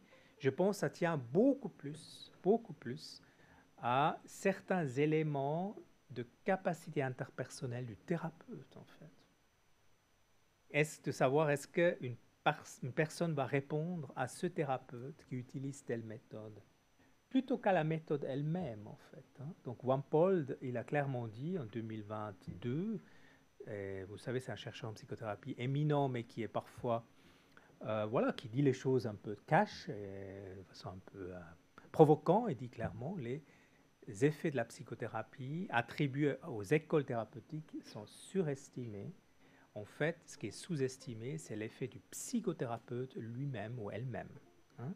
En fait, nous avons des capacités interpersonnelles qui vont au-delà, qui coupent à travers ces modèles thérapeutiques, qui en fait sont génériques et qu'on peut mesurer, qu'on peut entraîner. Je vous montre un exemple à la fin. J'espère qu'on aura le temps à la fin, si vous voulez. Car si vous restez jusqu'à la fin, vous aurez la réponse. Mais ce que je voulais aussi dire, c'est que quand on s'intéresse à comment arrivent les changements, quels sont les mécanismes de changement, il y a plusieurs étapes dans la littérature telle que je la comprends. Et puis une première étape dans le champ des troubles de la personnalité était un special issue de Journal of Clinical Psychology en 2005, où il y avait 5 ou 6 articles qui étaient invités. Vous pouvez lire cela, et puis les titres étaient « Les mécanismes de changement dans les traitements des troubles de la personnalité ». Puis en fait, ce que les différents auteurs ont fait, c'est qu'ils ont présenté leur approche thérapeutique. Exactement ce que vous avez dans les vidéos, la technique d'intervention A dans la thérapie A, c'est ça. La thérapie d'intervention, l'intervention, technique d'intervention dans la thérapie B, c'est telle et telle intervention, ainsi de suite, hein. Donc en fait, on a des silos, des compartiments assez séparés, alors qu'en tant que clinicien, on sait, surtout après de tels belles parcours, panorama d'informations que vous avez maintenant, que peut-être il y a certaines interventions qui vous parlent des différentes approches, hein.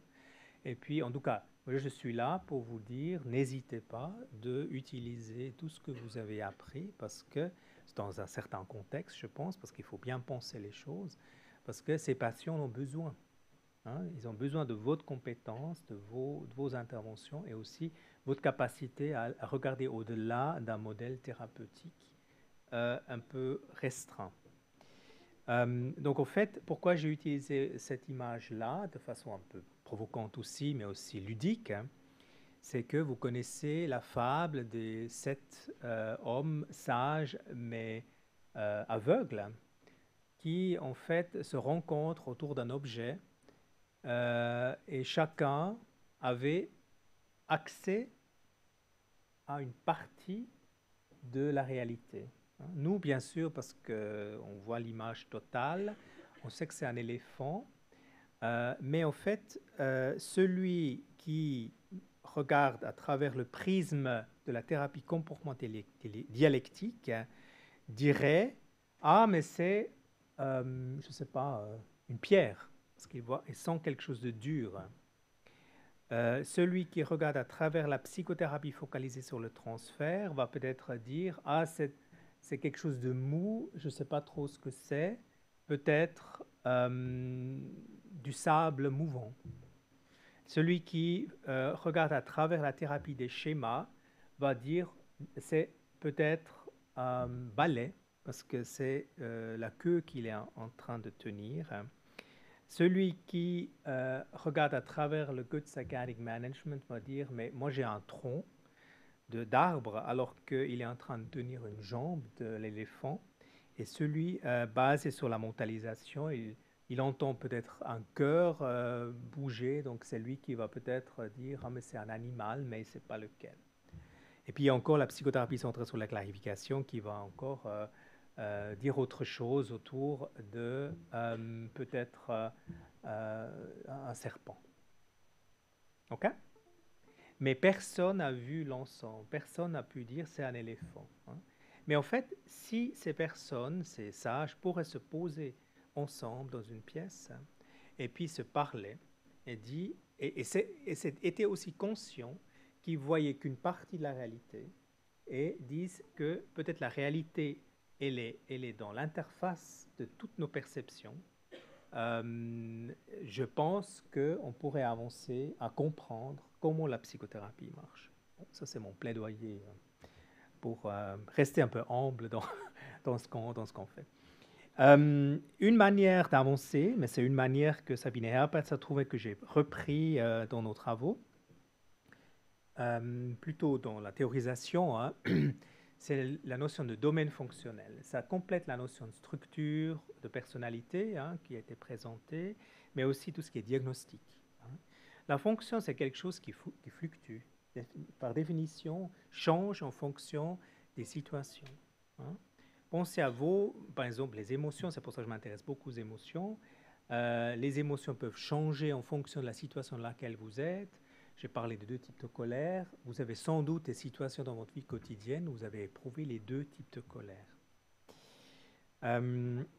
Ces liens, ces éléments fonctionnels, par exemple les émotions, la manière comment on parle des autres, les relations qui nous habitent, chez les patients, on admet qu'ils sont en lien avec les symptômes. Ça, c'est admis aussi dans RDoC, Research Domain Criteria du NIMH, qui en 2010 est devenu la norme pour définir la recherche clinique portant sur la santé mentale. Vous savez que c'était abandonné, mais je pense ici on peut garder la bonne partie quelque part de la notion de domaine fonctionnel. Hein.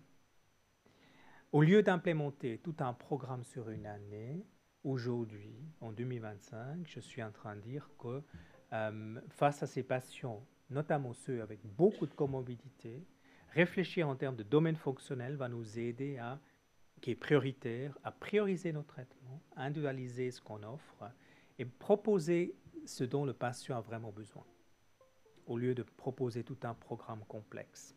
L'exemple, c'est cette étude portant sur la réduction de l'agressivité chez les patients avec un trouble de la personnalité borderline, avec agressivité. Donc vous voyez, c'est un sous-échantillon des patients avec un trouble de la personnalité borderline qui sont venus à la consultation hospitalière, ambulatoire je devrais dire, à Heidelberg en Allemagne, et qui ont reçu un groupe de traitement qui s'est focalisé uniquement sur des éléments d'agressivité, de réduction d'agressivité, chez les hommes et les femmes, avec toute une série de travaux subséquents, mais l'étude principale de Sabine Herpetz en 2020. Donc là, c'est un exemple d'agressivité comme domaine fonctionnel, du domaine fonctionnel, impulsivité plus largement. Hein. Et puis dans notre travail, nous avons identifié 6 cas, et en fin d'après-midi, on va regarder un exemple d'illustration, comment on peut travailler avec ce modèle, de comment on peut comprendre les psychothérapies des troubles de la personnalité. Et nous avons postulé qu'effectivement 5 domaines fonctionnels rajoutant un 6e, on va en parler, qui sont le point de départ des chemins de changement sur lesquels les patients devraient avancer pour pouvoir réduire leurs problèmes psychosociaux, les symptômes, les problèmes interpersonnels. D'accord? Donc il y a des chemins, pour certains assez bien tracés, pour d'autres pas encore clairs d'un point de vue du savoir. Donc ce qu'on sait, comment les gens changent à travers la psychothérapie. D'accord? Pour le premier chemin, c'est le chemin de la dysrégulation émotionnelle à la balance émotionnelle. C'est un chemin qui est assez bien balisé. On connaît quelques étapes, on connaît plusieurs interventions validées, et c'est essentiellement les interventions que vous avez entendues par ma collègue Florence Guénaud Benoît au sujet de la TCD, thérapie comportementale dialectique, mais pas que. Il y a dans d'autres modèles, dans tous les modèles thérapeutiques, vous avez des interventions thérapeutiques qui favorisent la balance émotionnelle, y compris dans la TFP, dans la thérapie basée sur la mentalisation et dans le GPM, par exemple. Le deuxième chemin est celui de l'interaction sociale problématique à une effectivité interpersonnelle qui est une nouvelle capacité, des nouvelles compétences, mais aussi des connaissances, des nouvelles compréhensions. Qu'est-ce qui pourrait habiter l'autre, n'est-ce pas? On vous a présenté la mentalisation. Ça, souvent, c'est un élément qui est sur ce chemin-là, de pouvoir anticiper comment l'autre va réagir si je fais quelque chose. Donc, quelque part, garder l'autre dans ma propre interaction en tête est une compétence de cognition sociale intéressante, mais aussi de pouvoir comprendre quelles sont mes expériences émotionnelles qui m'ont emprunt de réagir de telle façon au niveau interpersonnel et pas autrement. C'est des éléments de clarification qui sont présents dans plusieurs approches thérapeutiques aussi. Identité diffuse, c'est le chemin qui va de l'identité diffuse à une stabilité de l'image de soi. C'est surtout dans la thérapie focalisée sur le transfert que ce chemin a été bien décrit. Dans les autres, un peu moins, mais je crois que c'est un chemin important, et notamment quand on pense à l'image de soi stable que les personnes doivent avoir pour s'insérer socialement. On a compris que cette étude de Sabine Herpatz sur l'agressivité se trouve dans le domaine de l'impulsivité, et là, on a effectivement une bonne étude qui démontre que c'est un domaine fonctionnel pertinent, qui permet en fait de bouger de l'impulsivité à une autoréflexivité avancée. Et finalement, le dernier chemin, ça part de biais cognitifs et dissociation. Si vous avez ce genre de patients doivent avancer vers une nouvelle narrative basée sur cohérente et basée dans la réalité, ancrée dans la réalité. L'idée, en fait, avec ces 5 domaines-là, c'est que si vous devez évaluer quel est le domaine le plus touché, le plus interférent avec un fonctionnement psychosocial au début de la thérapie, et vous devez commencer par traiter ce domaine-là en priorité. L'hypothèse de ce type de travail thérapeutique plus intégratif, si j'ose dire, vous prenez des interventions de différentes formes de thérapie pour pouvoir soutenir les patients sur leur chemin de changement dont ils ont le plus besoin. D'accord ? C'est renverser les choses, parce que, différemment de ce qui a été décrit en 2005, où les défenseurs ou les vendeurs de manuels des différentes approches thérapeutiques ont défendu leur propre technique, ici on dit on met le patient avec son chemin de changement individuel au centre. Et puis nous, on accompagne ce changement par nos interventions psychothérapeutiques les plus pertinentes. Et puis je vais vous montrer des exemples des interventions thérapeutiques pertinentes, parce que c'est quand même ça qui nous intéresse. Et puis le 6e chemin, c'est celui de l'utilisation productive des ruptures d'alliances thérapeutiques, qui est ici, qui est noté ici. Excusez-moi, j'ai juste... Voilà. On va y revenir, en fait. Je le cherchais dans mes slides. Il a été dit que je m'intéresse beaucoup aux émotions. J'ai donné 2 études où on s'est intéressé aux émotions. On a conceptualisé ça avec Latso Timulak dans 2 papers subséquents, et on a différencié 2 niveaux. On conceptualise les troubles de la personnalité en 2 niveaux. Les niveaux symptomatiques, les émotions symptomatiques et les émotions de profondeur, la douleur centrale des troubles de la personnalité, en fait. Donc ça, c'est les 2 éléments. Et puis, la douleur centrale, elle est très individuelle. On ne peut pas dire ce qu'elle représente. Ça, c'est très individuel pour chaque personne. et le travail thérapeutique permet de l'accéder et de le transformer. Par contre, au niveau symptomatique, il y a 3 problèmes liés à des émotions qu'on a identifiés dans ce paper, donc Clinical Psychology. Ici, d'abord des difficultés de régulation des émotions, soit trop contrôlées, soit pas assez contrôlées. Les difficultés avec l'impact interpersonnel de l'émotion. Je dis quelque chose, mais je n'arrive pas à anticiper ce que pense l'autre de ce que j'exprime. Et les difficultés avec la construction cohérente de ma narrative et de mon autobiographie à partir de l'émotion. Donc, en fait, mon autobiographie est confuse, il n'y a pas de trame, il n'y a pas de ligne qui va à travers la narrative basée dans l'émotion. Donc, en fait, s'il y a un des 3 problèmes, ces 3 problèmes doivent être traités en premier comme des symptômes émotionnels. Hein. Donc, ça, c'est notre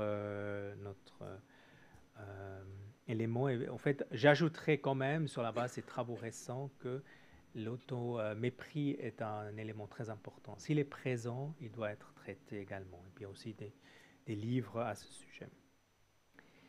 J'aimerais juste donner, parce que tout ça, ça paraît assez abstrait, et puis je vous ai parlé des différents chemins de changement, et puis voici des interventions thérapeutiques dans lesquelles on peut s'engager, le thérapeute peut s'engager pour soutenir le patient qui se trouve sur un chemin de changement particulier qui est celui de l'interaction sociale problématique à l'efficacité interpersonnelle.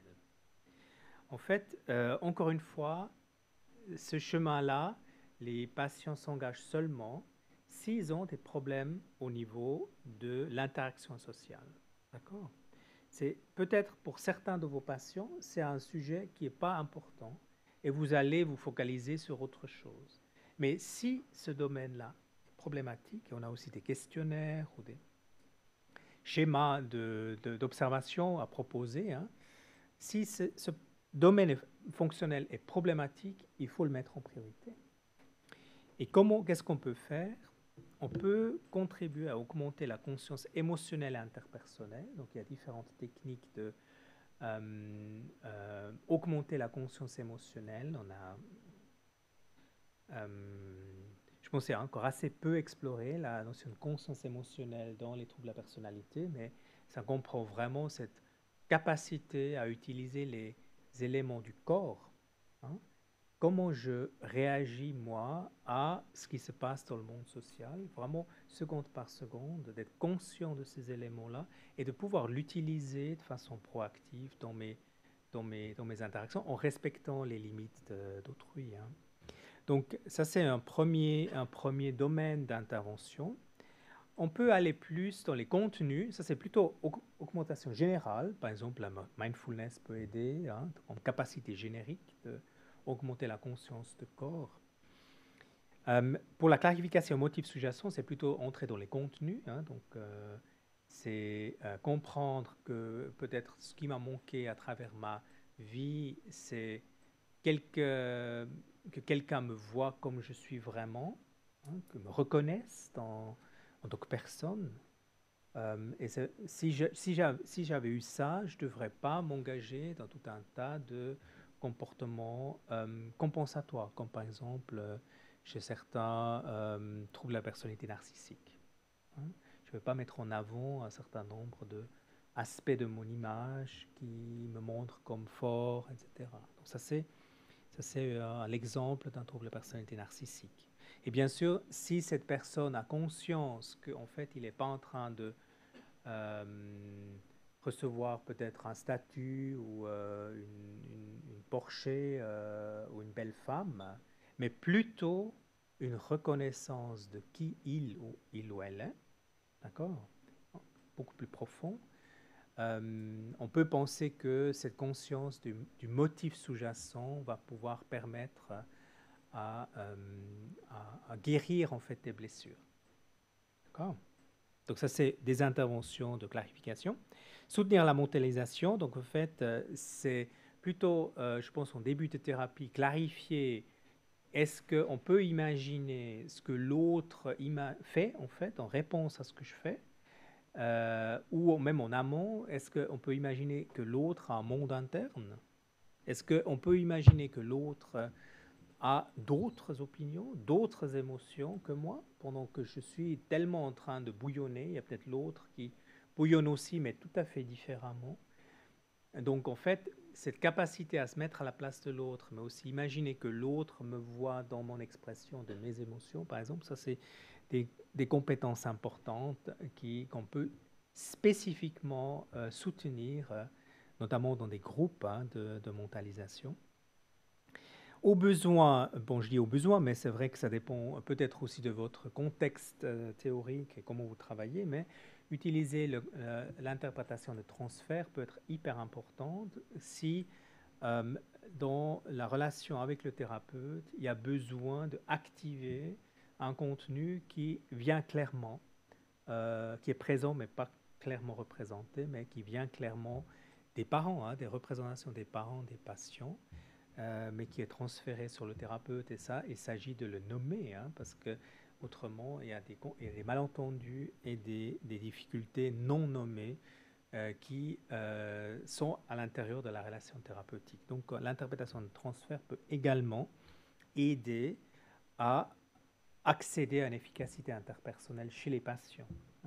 Vous voyez, on n'est pas dans la description de juste les techniques, mais on est dans une description des techniques qui soutient un chemin de changement spécifique qui est générique à travers tous les modèles thérapeutiques. Et finalement, ça sort du champ des troubles de la personnalité, mais c'est un modèle thérapeutique que j'ai beaucoup investi dans les dernières années. On a aussi une formation, si ça vous intéresse, en décembre au CIBASP, un livre qui va paraître en novembre, qui est en fait utiliser l'impact que j'ai moi sur autrui dans la relation thérapeutique en utilisant l'autorévélation du thérapeute. C'est des techniques assez rarement utilisées, mais qui sont hyper intéressantes dans certaines situations cliniques.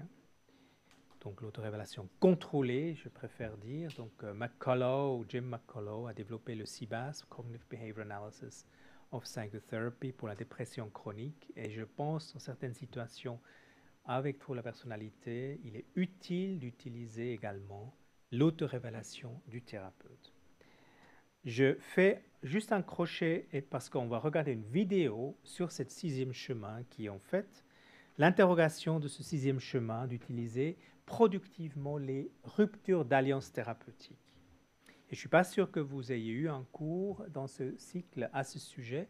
Donc, si c'est non, c'est une bonne idée que je passe un slide là-dessus et une vidéo juste après la pause pour vous illustrer ce chemin-là. Les interventions, enfin, déjà, les ruptures peuvent être de différentes natures. Elles peuvent être grandes, petites.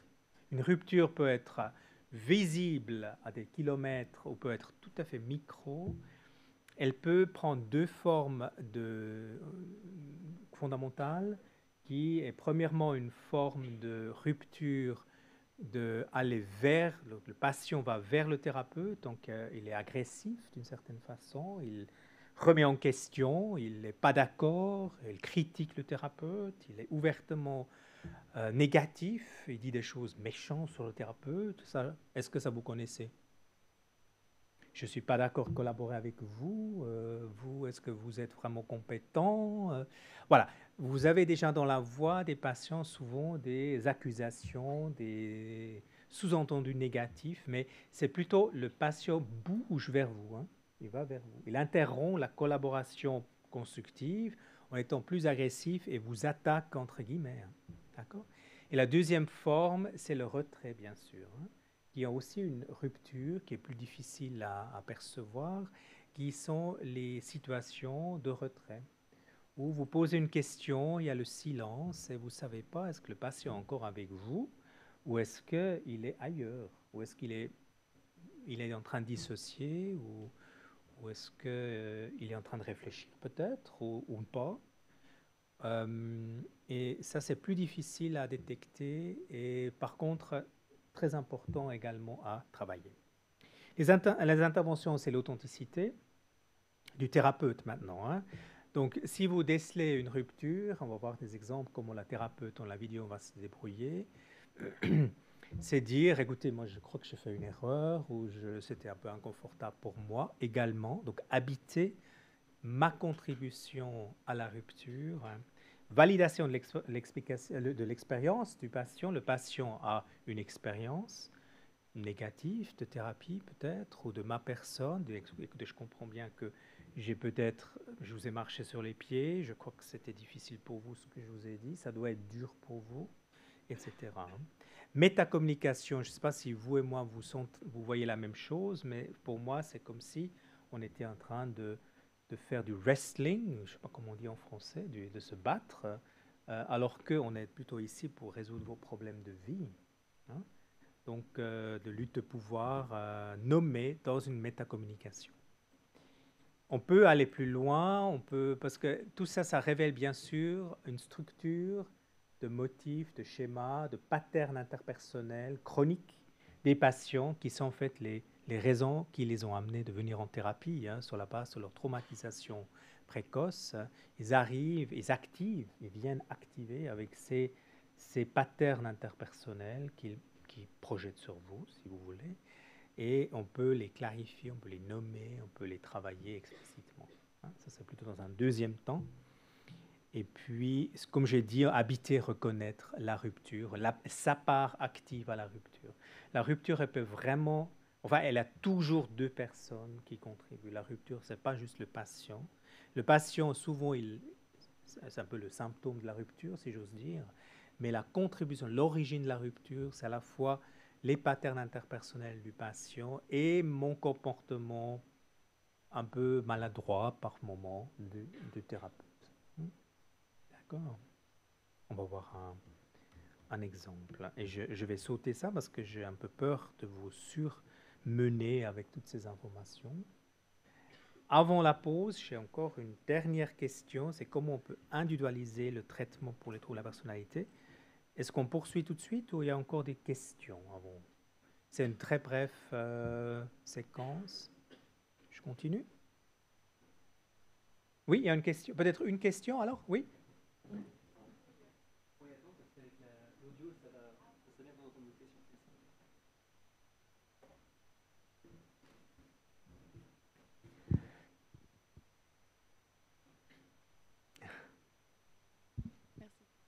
Non, c'était une toute petite question sur la partie clarification des motifs et schémas sous-jacents. En quelle mesure, enfin, jusqu'à où on peut clarifier? Est-ce que vous aurez un exemple? C'est un processus quand même continu, hein, et puis il n'y a pas de fin en fait, très formel, on peut dire, mais c'est un principe pragmatique finalement, hein, d'avoir accédé à une certaine compréhension et de pouvoir répondre à une question. Par exemple, ici, est-ce qu'on a compris la rupture maintenant, hein? Est-ce que j'ai compris en ayant maintenant bien en tête, moi le patient, ce qui m'a habité quand j'ai attaqué cette thérapeute? Est-ce que moi maintenant j'ai suffisamment compris, hein? C'est ça qui au fait va déterminer de savoir est-ce on arrête de clarifier ou est-ce que non, il y a encore des domaines, des zones d'ombre. Ouais. Merci. Ouais, ok. Bien, je vais avancer juste dans la dernière partie qui est effectivement comment individualiser. C'est au sujet de ce livre qui a été mentionné. C'est un livre qui s'interroge de la case formulation, donc la formulation de cas. Pourquoi c'est si important? J'ai dit avant, quand on veut avancer dans le champ des troubles de la personnalité, souvent on est face à des présentations cliniques assez complexes, avec des comorbidités, avec pas une recette facile. Et chaque patient est différent. Et pour vraiment rendre compte de cette différence, je pense que la formulation de cas est un outil important. Et vous voyez, il n'y a pas une formulation de cas. Il y a vraiment une multitude dans ce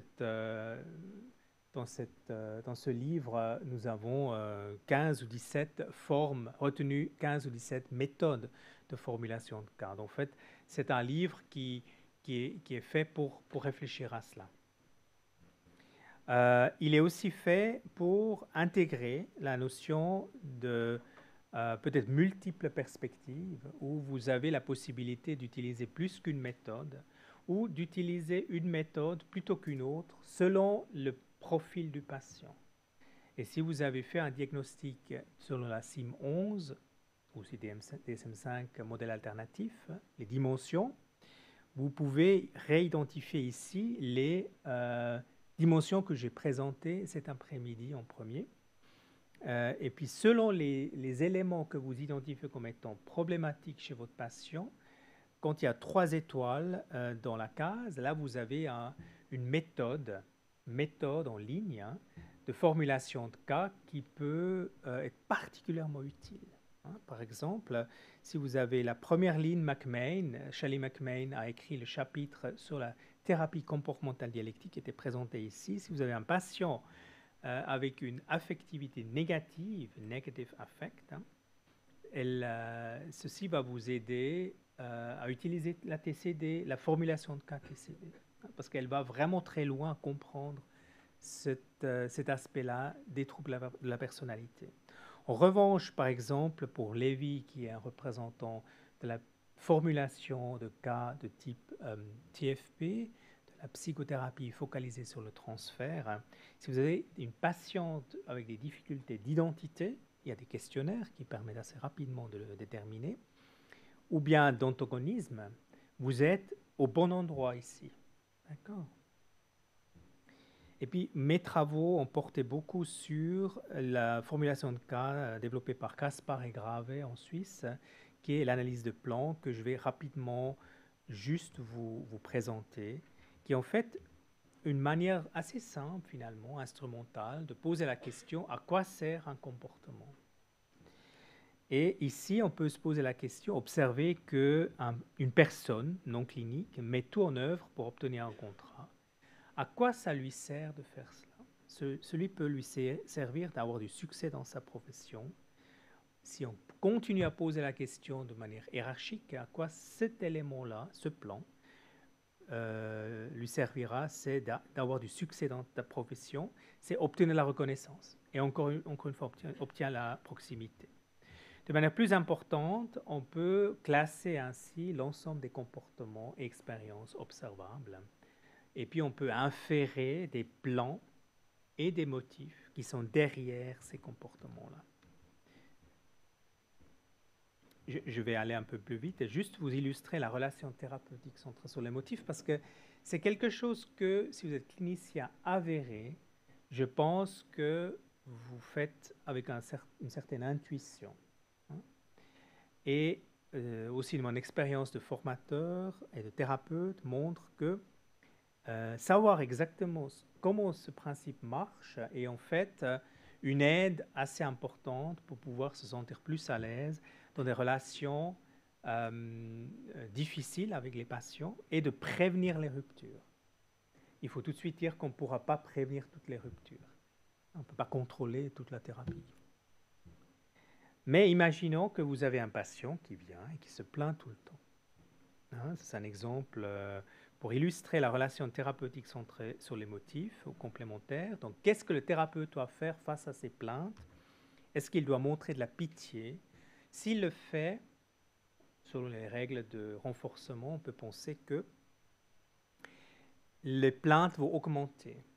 Donc, peut-être ce n'est pas la meilleure stratégie. Il faudrait réfléchir plus, conceptualiser le cas en termes de comportement, ensuite plan du patient, les plans du thérapeute qui indiquent qu'est-ce qu'il doit faire en tant que thérapeute. Donc l'un après l'autre, donc on fait la formulation, on se pose la question à quoi sert pour ce patient imaginaire de se plaindre. Il pourrait dire contre la situation, plaignant, je contrôle la situation. En me plaignant, j'évite la responsabilité de changement. C'est le thérapeute qui doit changer, pas moi. Ou je montre au thérapeute que je me trouve dans un très mauvais état. Ça, c'est des idées qui pourraient me servir à la formulation. Je pose d'autres questions qui vont plus loin, m'aider à aller plus haut dans la hiérarchie des plans. Par exemple, je pose la question, quel est l'aspect fonctionnel ou instrumental du fait de me montrer en très mauvais état? C'est fait que le thérapeute prenne mes problèmes au sérieux, ce qui me permettra d'empêcher que le thérapeute être trop actif ou de rendre le thérapeute plus actif qu'il a l'autorisation. D'accord? Donc, en fait, là, il y a des plans qui, en fait, sont potentiellement aussi problématiques peut-être. Mais ceci dans le but de faire que le thérapeute s'engage totalement, ou bien aussi que évite que le thérapeute exige trop de moi. Et puis là, on arrive à un niveau, là où je m'arrête maintenant, tout en haut, un niveau de plan qui, moi, je pense, est acceptable. Maintenant, certains d'entre vous diront, oh, ça ne me convient pas, il faut qu'on se pose plus de questions, mais je vous propose, là, on arrive à un endroit où on peut accepter totalement de donner au patient, de lui montrer, je m'engage totalement pour vous. Je ne vais pas être complémentaire à tout ce qui est en dessous, mais plutôt à tous les deux derniers items qui sont fait que le thérapeute s'engage totalement et évite que le thérapeute exige trop de toi. Donc, en fait, je vais essayer de convaincre le patient que je m'engage totalement et je vais essayer de convaincre le patient que tu ne vas jamais exiger trop de lui. Je ne dis pas que c'est la seule solution ici, mais c'est celle qui, pour moi, en tant qu'humain et psychothérapeute expérimenté, me conviendrait. Donc, je cherche en fait le niveau dans ma conceptualisation où je peut être totalement complémentaire, totalement orienté sur le motif. D'accord? Et c'est plus ou moins haut selon la structure de plan, mais aussi de mes préférences personnelles en tant que thérapeute. Et après, ce que je fais ici, ça va dépendre des situations. C'est un cas construit, donc je ne peux pas maintenant dire qu'est-ce que je dois faire, sauf dire il faut faire des petits pas. Hein. En fait, notre recherche a montré qu'il y a effectivement une diminution supplémentaire des symptômes grâce à cette formulation de cas, c'est une étude randomisée contrôlée, et une augmentation de l'alliance thérapeutique perçue par le thérapeute dans la condition MOTR comparée au GPM. Voilà, ça c'est mes contributions plutôt de contenu. Après la pause, ce que j'ai envie de faire, c'est totalement changer. Ça veut dire je vais charger mes vidéos. C'est-à-dire j'ai prévu une vidéo sur travailler productivement une rupture d'alliance thérapeutique. Elle dure 20 minutes, que je vais vous présenter le contexte et voilà comment on peut travailler à travers cela. Et puis, je parlerai un tout petit peu sur la formation aussi. Peut-être je commencerai par la formation, comme ça vous avez aussi en tête ça. Comment on peut former les personnes à l'intervention à l'avenir, peu importe le modèle thérapeutique. Et puis la deuxième vidéo va être un exemple de cela. Est-ce que maintenant vous avez envie de prendre des questions ou on fait tout de suite la pause? Peut-être la pause, non? Oui, on va plutôt faire la pause.